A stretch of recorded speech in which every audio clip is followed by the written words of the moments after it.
You like that? Kirk Cousins held his 5th annual football camp at Hope College on Friday and Saturday, and plenty of youngsters liked it. I had the chance to talk with Cousins about being back in West Michigan, the franchise tag, and much more. What is it like to come back to the community that raised you and give back to middle school campers this week, high schoolers next week? Oh, it's a lot of fun to come back, spend time with my family. It's a family affair. We have my wife out here, my dad, my mom, my brother is helping coach. So we have a great time with everybody. Got high school friends here. It's a bit of a reunion, and we want to get kids to fall in love with the game of football, and hopefully it becomes the best 2 days of their summer. Now, falling in love with the game of football has led you to the NFL, the Washington Redskins. What has it been like to be a part of that organization and play for the Redskins? I've been fortunate enough to live a dream. Never even made it a goal to play in the NFL. I never thought it was possible based on the statistics, and I'm so fortunate to be where I am. And now the goal is to work really hard to make sure it lasts, and hopefully I can have a good long career and have a lot of production and see where we are at the end of it. But I'm in the middle of the journey right now, and feel very fortunate to be where I am. Last year you got to play at Ford Field against the Lions. This season, plenty of opponents as usual. What's maybe a team that you're looking forward to playing this year that you don't always get to play, and just some additions to the Redskins that you're excited about?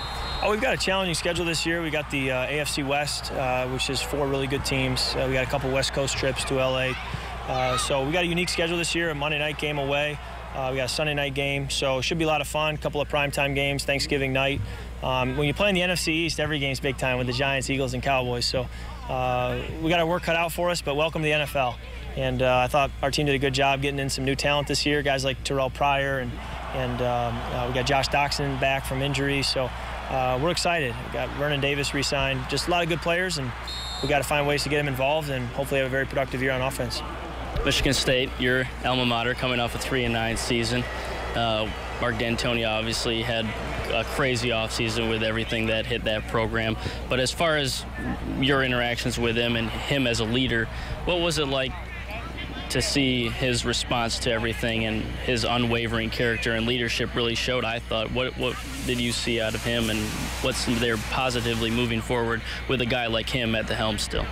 Well, Coach has been with that program for over 10 years, and he's been a head coach for, I believe, over 15. So this isn't his first rodeo with facing adversity or leading a group of young men who have made some wrong choices or had some setbacks. So he knows what to do. I think he'll have these guys ready, and we'll be looking forward to watching them respond this fall.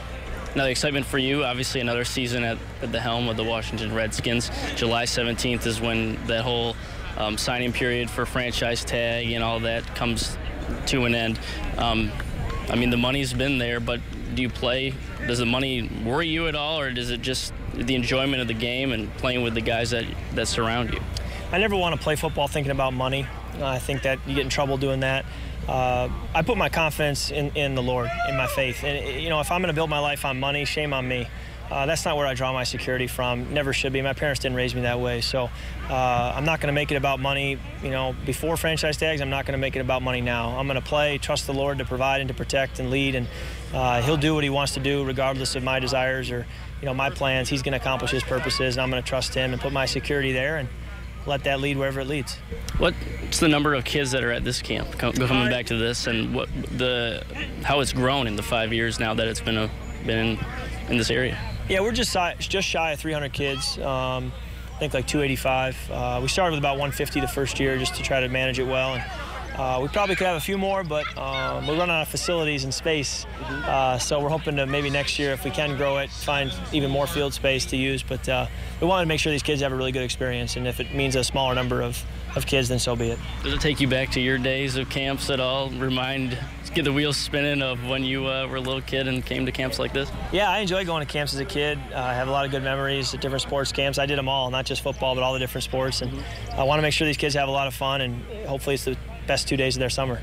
How important do you think that is, having kids go to multiple camps? Because I think a lot of what's gone on in sports and specialization for kids has become focus on one and not really branch out. Do you think it's important for kids to branch out and round out their talents?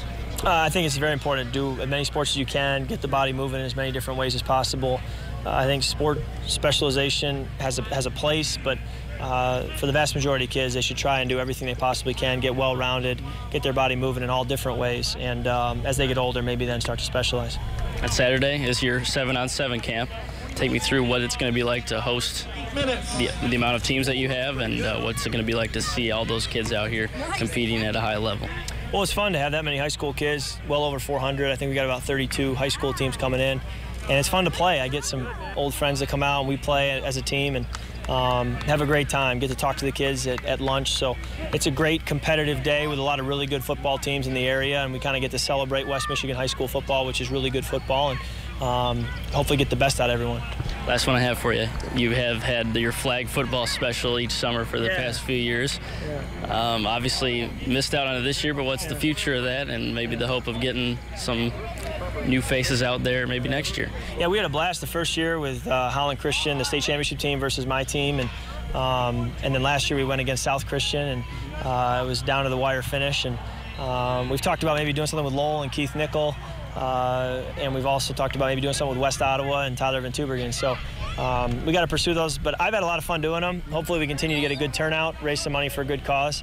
If that's the case, I would love to keep doing it each and every year.